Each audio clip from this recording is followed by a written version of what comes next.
In this video, I want to give you my 2 cents about usually our furry friends, our dogs, our cats, the animals who, capture our heart and we love them so much. And I have 2 dogs, Penny and Biggie, and if something happened to me and my husband, I would want to be sure that they were well taken care of and they weren't lost in the shuffle. And so I have a lot of clients who are dog lovers, cat lovers, and they want to be sure that we put specific provisions about what happens in case of your death or incapacity.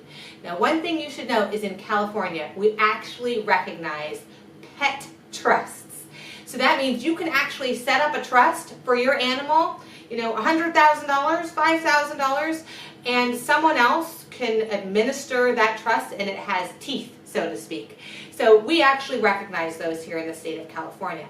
But what I find is that a lot of my clients they don't want to do a whole separate trust for their animal, but they want to put provisions about the animal in their estate planning documents. So for example, like some people who have dogs who came from a breeder, they put in the document, like, my Schnauzer needs to go back to, the Schnauzer Society of Nashville or something. So the dog, goes back to where they came because that was part of the contract.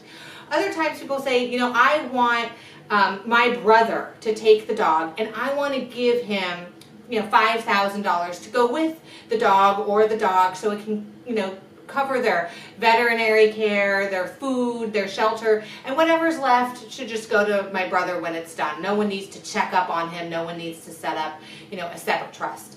You might also want to consider writing down some of the medicines or some of the things that are special for the dog so that people know, what's appropriate for the dog. And I know with my 2 guys, I wouldn't want them separated. So I have had people say, look, I want my aunt to find a home for the dogs and I want $8,000 to go with it, but I don't want the dogs to be separated. And those are all completely legitimate things that we can put in your estate planning documents or in a standalone letter of intent for your trustee. So don't forget about your furry friends. I hope you found this information useful. Thank you so much for watching.